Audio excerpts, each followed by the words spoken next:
Welcome to Light Sports TV, your definitive source for sports highlights, sharp analysis, fun facts, and bold predictions. This week, I want to challenge what everyone thinks about Chelsea. The doubters expect them to be just okay. But I believe that with their current squad, tactics, and recent performances, they could shock everyone in their next match. We'll walk through current form, tactical setups under Enzo Maresca, how the new signings like João Pedro and Liam Delap are changing things, key strengths and risks, and then my prediction. Chelsea have shown some very promising signs in the early part of the 2025-26 season. Their attacking depth is now far stronger, thanks to summer signings. João Pedro has hit the ground running, scoring goals, creating chances. In their recent Premier League fixture versus Fulham, Pedro scored and was rated ~8 for the 10 for a complete performance, both goal scoring and link play, which shows his settling in well. They followed that with a strong performance versus West Ham, a 5-1 win where Pedro, Delap, and Estevao starred. Delap's physicality and ability to hold play, Pedro drifting, linking, and creating, plus the youthful energy from Estevao made that match look very different from last season. Their depth in attack is now absurd, as many pundits have said. Pedro, Delap, Jackson, Palmer, wingers like Pedro Neto, Estevao Willian, many options. The coach, Enzo Maresca, has been trying different setups to get the most from this attacking richness. He's flexible tactically. Tactics and how Maresca sets up Chelsea. So how is Maresca using these players?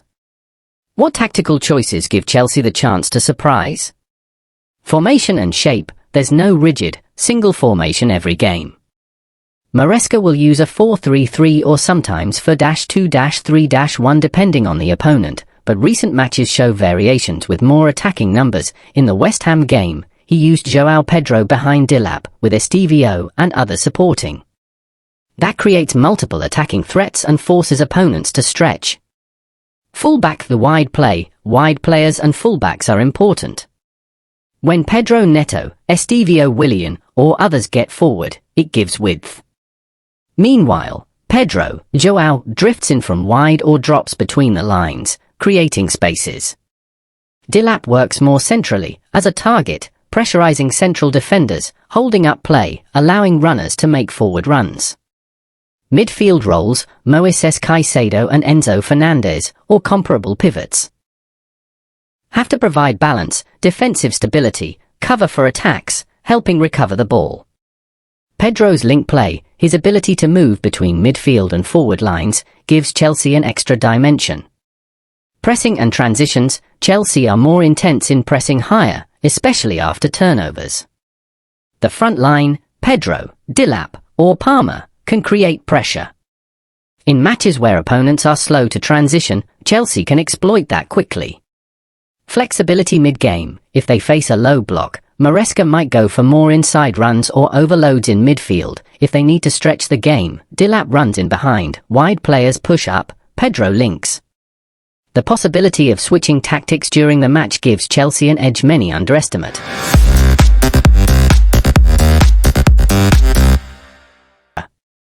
Super prediction and why Chelsea can shock everyone. Given all that, here's my prediction for this weekend. I believe Chelsea win 2-1.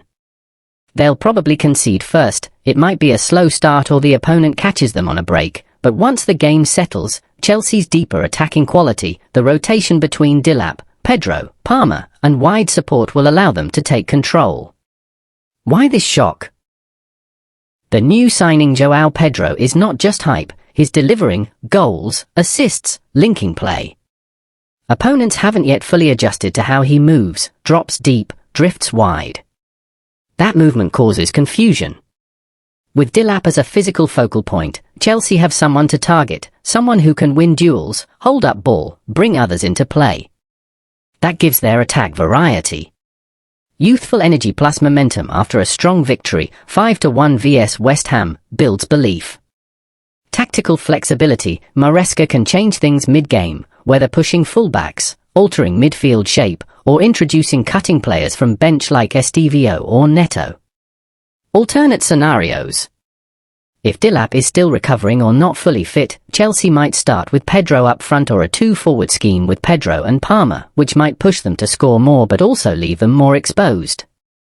If the opponent defends deep and hits on counter, it might end as a 1-1 draw. But I lean toward Chelsea having just enough to take it. Final prediction, 2-1 to Chelsea, with João Pedro scoring 1, maybe Estevao or Palmer assisting. This game might result on both teams to score or over 2 goals.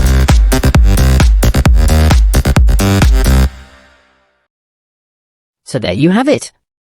My deep dive into why Chelsea could shock everyone this weekend. Do you agree? Do you think they'll pull off something big, or does the risk outweigh the reward? Drop your own prediction in the comments below. I want to hear what you think. If you like this breakdown, hit subscribe and ring the bell so you don't miss more analysis, fun facts, and predictions from Light Sport TV. Until the next video, keep watching, keep speculating, and let's enjoy the game.